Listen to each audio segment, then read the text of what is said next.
ગોવિંદ નામો ધર્માધવે ગોવિંદ નામો ધર્માધવે ગોવિંદ નામો ધર્માધવે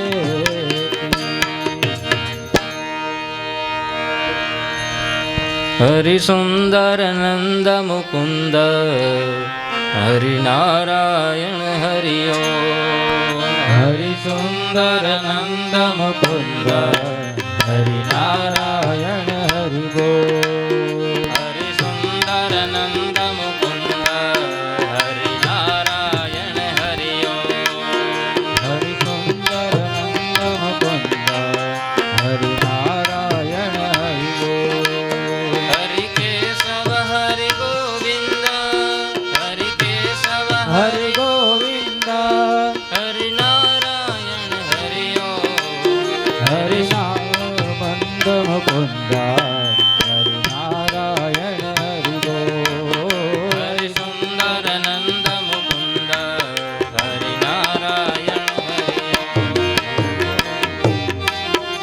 મુકુંદ હરિ નારાયણ હરિ બોલ હરિ કેશવ હરિ ગોવિંદ હરિ કેશવ હરિ ગોવિંદ હરિ નારાયણ હરિ હરિ સુંદર નંદ મુકુંદ હરિ નારાયણ હરિ બોલ હરિ સુંદર નંદ મુકુંદ હરિ નારાયણ હરિ હરિ કેશવ હરિ ગોવિંદ હરિ કેશવ હરિ ગોવિંદ હરિ નારાયણ હરિ હરિ સુંદર નંદ મુકુંદ હરિ નારાયણ હરિ હરિ સુંદર નંદ મુકુંદ હરિ નારાયણ હરિ હરિ કેશવ હરિ ગોવિંદ હરિ કેશવ હરિ ગોવિંદ હરિ નારાયણ હરિ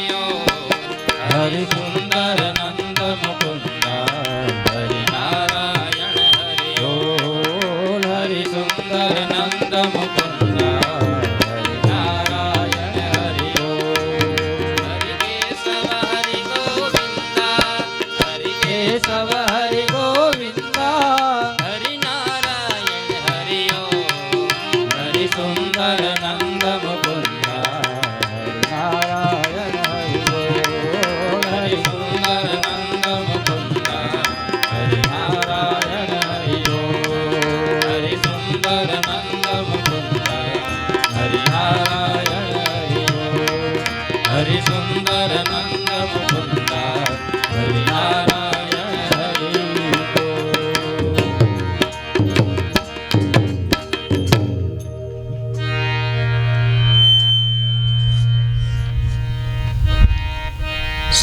સચ્ચિદાનંદ રૂપાય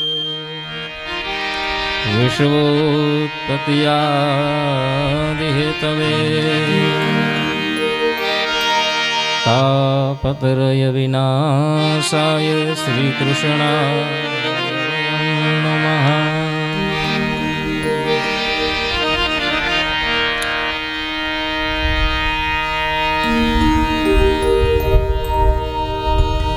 ભગવાન શ્રી રામચંદ્રની કૃપાથી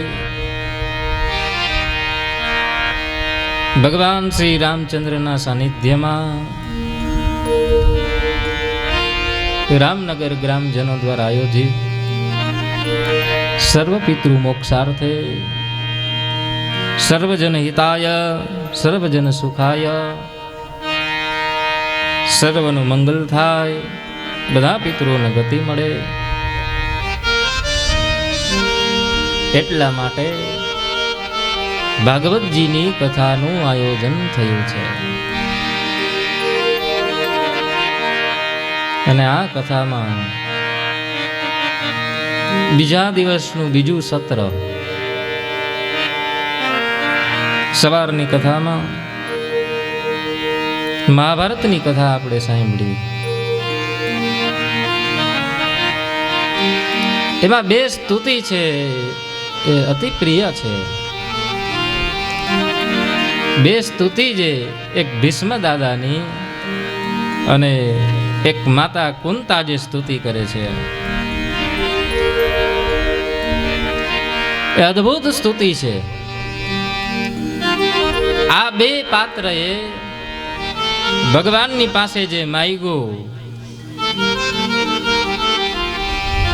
એવું આ સંસારમાં કોઈ ન માગી શકે. ભાગ્ય માએ શું માગ્યું? ભગવાન પાસે દુઃખ માગ્યું. અને હનુમાનજી પણ રામાયણમાં એમ કહે છે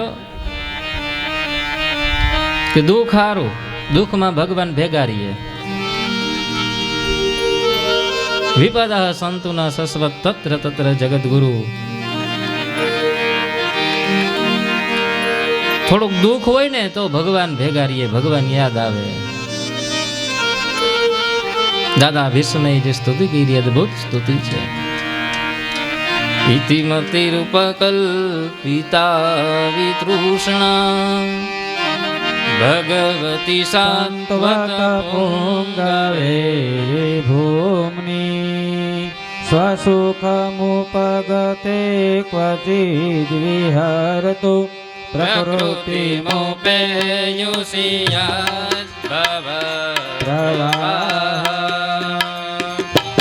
ત્રિભુવન કમનં કમાલવર્ણં રવિકર ગૌરવરાગમે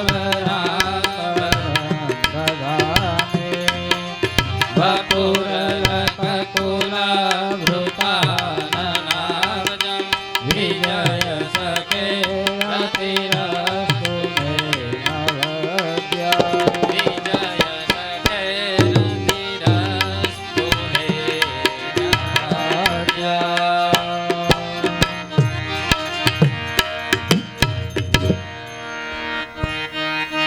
બે પાત્ર ઉપર ભગવાનની કૃપા કરી અને આ બધું કાર્ય કરી ભગવાન દ્વારિકા પધાર્યા. દ્વારકાવાસીઓએ ભગવાનનું સ્વાગત કર્યું.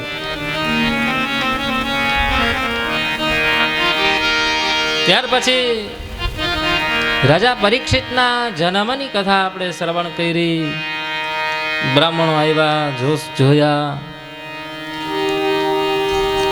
પાંડવોના સ્વધાગમનની કથા આપણે સાંભળી.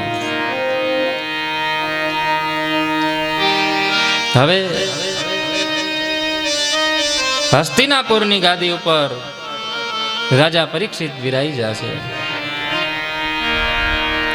ઉત્તરાના ઈરાવતી સાથે એમનું લગ્ન થયું. જન્મેજય આદિ 4 પુત્ર થયા. અશ્વમેધ યજ્ઞ દ્વારા ઈશ્વરનું યજન કર્યું. અને પછી એમાં એક વખત તત પરીક્ષિત બીજવર્ય શિક્ષયા મહિમ મહાભાગવત સસા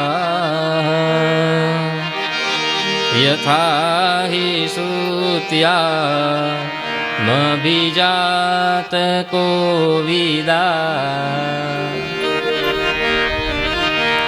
સમાધિ સંવી પ્રમહદ ગુણસ્તથા. તતઃ પરીક્ષિત દ્વિજવર્ય શિક્ષયા. એકવાર રાજા પરીક્ષિત દિગ્વિજય કરવા માટે નીકળ્યા. મહિમ મહાભાગવત, મહાભાગવત છે, મહાન પુરુષ છે. એક આશ્ચર્ય જોયું.